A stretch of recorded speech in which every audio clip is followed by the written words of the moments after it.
बोलिए बाबा साहब भीमराव अम्बेडकर की, बोलिए बाबा साहब भीमराव अम्बेडकर की।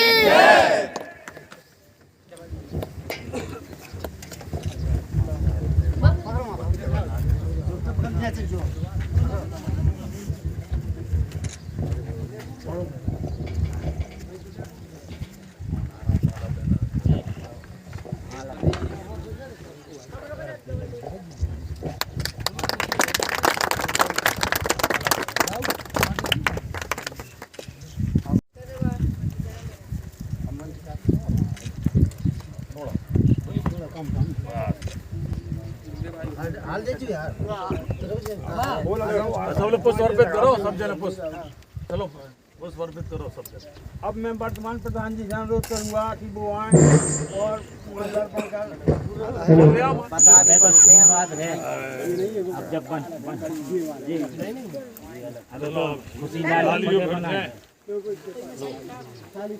चलो चलो जल्दी करो, चलिए आइए। बाबा साहब अम्बेडकर जी को माल्यार्पण कर।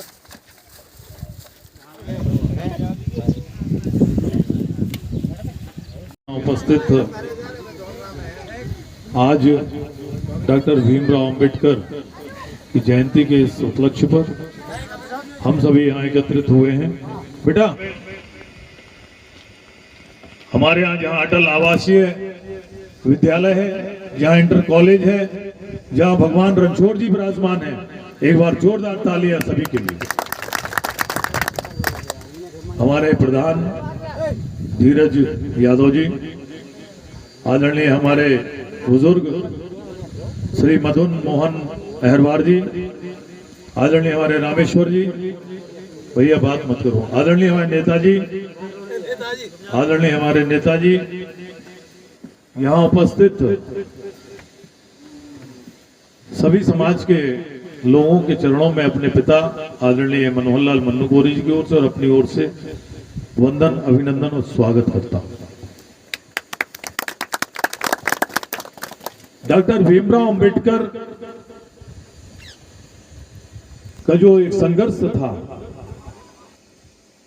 जो संविधान में इन्होंने संशोधन किया, संविधान के निर्माता थे,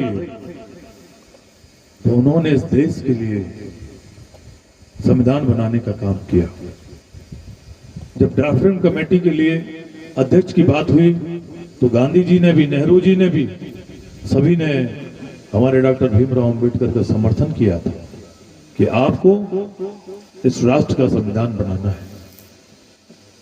ऐसे ही हमारे ज्योतिबा फुले नारियों को, चाहे वो सवर्णों की रही हो, चाहे वो दलितों की रही हो, ज्योतिबा फुले ने 18वीं शताब्दी में महिलाओं को शिक्षित करने का अधिकार, उनके लिए संघर्ष करने का, उनको लड़ने का, उनको संघर्ष करके आगे लाने का काम अगर किसी ने किया तो ज्योतिबा फुले ने किया है। प्यारे भाई और बहनों, मैं आपसे ये कहना चाहता हूं कि इस देश ने बहुत थपेड़े झेले हैं आदिकाल से।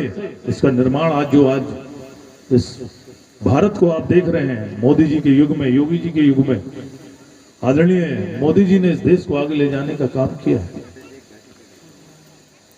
इस देश में आपको याद होगा कि जब बात चलती थी छुआछूत की, बच्चे पढ़ने जाते थे तो भेदभाव किया जाता था, और आज हम सब बराबरी से बैठ रहे हैं, सब समाज के लोग यहाँ उपस्थित हैं कि नहीं?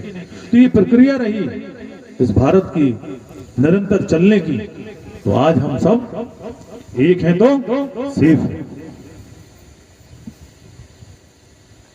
डॉक्टर भीमराव अंबेडकर की मैं बात कर रहा था, उससे पहले ज्योतिबा फुले की मैं बात करना चाहता हूं कि ज्योतिबा फुले का एक उदाहरण देना चाहता हूं। जब वो इंग्लिश मीडियम में पढ़ते थे, उन्होंने ग्रेजुएशन भी किया और अच्छे पढ़े लिखे दलित समुदाय से वो आते थे, ग्रेजुएट हुए थे, तो उन्होंने मिलाया अपनी शादी में। तो जब शादी में गए तो उनको बहुत प्रताड़ना मिली कि बोले कहाँ तुमने एक दलित को बुला लिया हमारी शादी में। उस समय छुआछूत चलता था जबरदस्त तरीके से। उनको बहुत बुरा लगा, बोले भाई क्या करना चाहिए। तो उनकी जो पत्नी थी वो शिक्षित नहीं थी, महिलाओं का शोषण होता था, तो उन्होंने सबसे पहले इस भारत में स्कूल खोलने का काम, अगर शिक्षा देने का काम किसी ने महिलाओं को किया है तो वो ज्योतिबा फुले ने किया है। एक बार जोरदार ताली। तो ऐसे महापुरुष पैदा हुए। स्वामी विवेकानंद ने भी इस राष्ट्र को एक करने का काम किया, आध्यात्मिक शक्ति के बल पर विश्व में भारत के विचारों को फैलाने का काम किया कि नहीं किया। ठीक इसी तरह से डॉक्टर भीमराव अंबेडकर जो इस भारत के संविधान के निर्माता थे, of the people, by the people and for the people, जनता का, जनता के लिए, जनता के द्वारा शासन किसने किया, किन्होंने कहा, डॉक्टर भीमराव अंबेडकर। ये लोकतंत्र के निर्माता हैं। आज जो हम सब इस देश में स्वतंत्रता से जी रहे हैं, इन्होंने जहां अधिकारों की बात की तो वहां कर्तव्य निभाने की भी बात की कि नहीं की। तो अगर हमें अधिकार दिए जा रहे हैं तो हमें अपने कर्तव्य भी इस राष्ट्र के प्रति निभाना चाहिए कि सबसे सर्वप्रथम राष्ट्र है। आजादी में भी उनका महत्वपूर्ण योगदान रहा। आजादी में भी उन्होंने संघर्ष किया, हमेशा समर्थन किया। डॉक्टर भीमराव अंबेडकर के किन परिस्थितियों में, कितने संघर्षों से निकल के वो व्यक्ति ने राष्ट्र को चेतना देने का काम किया, राष्ट्र को आगे ले जाने का काम किया, शोषितों, वंचितों और गरीबों के उद्धार के लिए भी उन्होंने काम किया।